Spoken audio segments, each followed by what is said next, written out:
Hey, how's it going YouTube? This is your boy Chosen and welcome back to another discussion video. Today we are going to be discussing a very controversial topic, and that's if Kawaki really was the one who destroyed Konoha. Ever since chapter 53, people in the community have been going on about a bunch of theories and discussions. And one of those theories that has caught my eye is the possibility of Kawaki actually being the unsung hero of Konoha and Boruto or borushiki being the villain. Now I kinda need to say this because I don't want anyone to get the wrong idea. This is not a topic that I thought of on my own. This video is me debating if a theory that a small part of the community made up could actually happen. So with that understanding, let's actually begin. So with the big twist that took place in chapter 53, that being the death of Isshiki Otsutsuki, the thought that crossed everyone's mind is how exactly does Kawaki receive back his karma seal? One idea I saw on how exactly Kawaki could possibly receive his karma seal back is by receiving the seal through the shadow clone, which Kawaki used to trick Isshiki. This is clearly a far stretch, and I'm guessing this assumption was brought up by the fact that when a user calls back a shadow clone, all knowledge that the clone is able to take in when the clone was summoned to the end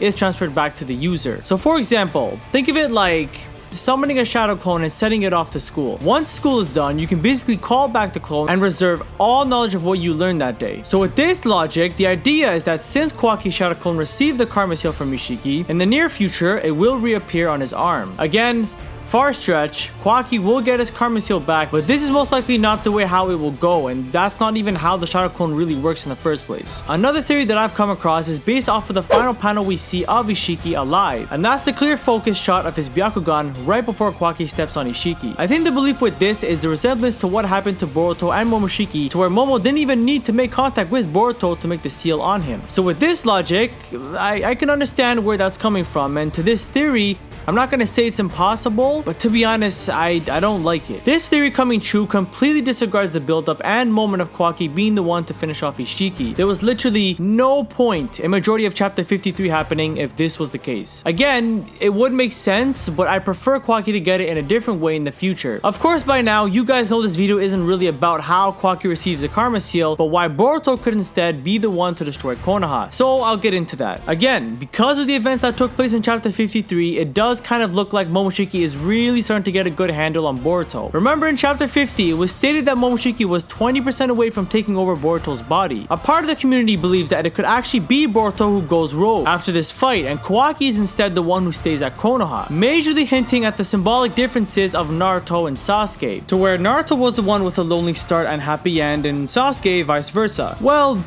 could have if Naruto didn't knock some sense into him. I think the idea with this is kind of already there, and you could look at it as foreshadowing, with Naruto being the mentor to Kawaki and Sasuke being the mentor to Boruto. I mean, for goodness sake, Naruto even says, "You remind me of myself." Like, if that isn't hinting this theory, then I don't even know anymore. Except this time, it's the main character who starts off with everything, then loses it all, and Kawaki who starts off with nothing and gains things slowly over time. If this is the direction Kishimoto plans to go, I honestly think it's pretty unique. You could kind of in a way compare Boruto's story to future Trunks. I know a few people have already stated this, but yeah, I could definitely see this. The biggest flaw with this theory is, of course, how the hell Kawaki ends up with the karma seal again, and why he was presented in the time skip as the main villain. You could of course look at it as a misdirection, them wanting to mislead us into thinking we're getting the typical zero to hero kind-hearted main character versus the mischief misled villain who has based his actions off his own unfortunate past incidents. But how cool would it be if instead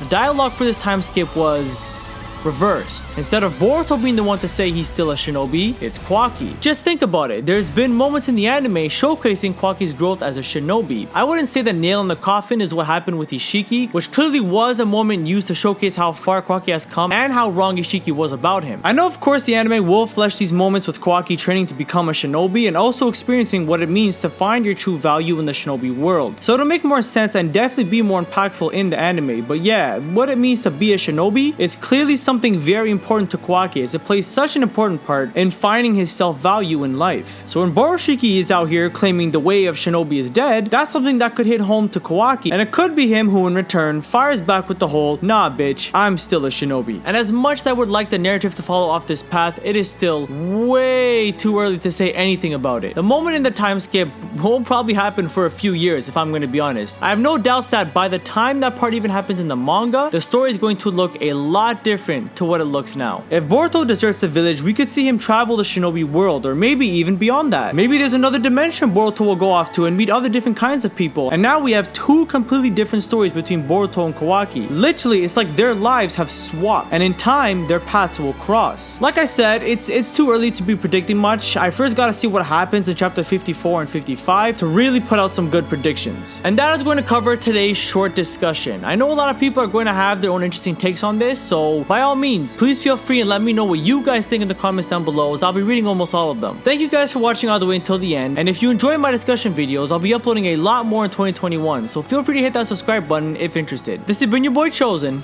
and I'll catch you on the next one.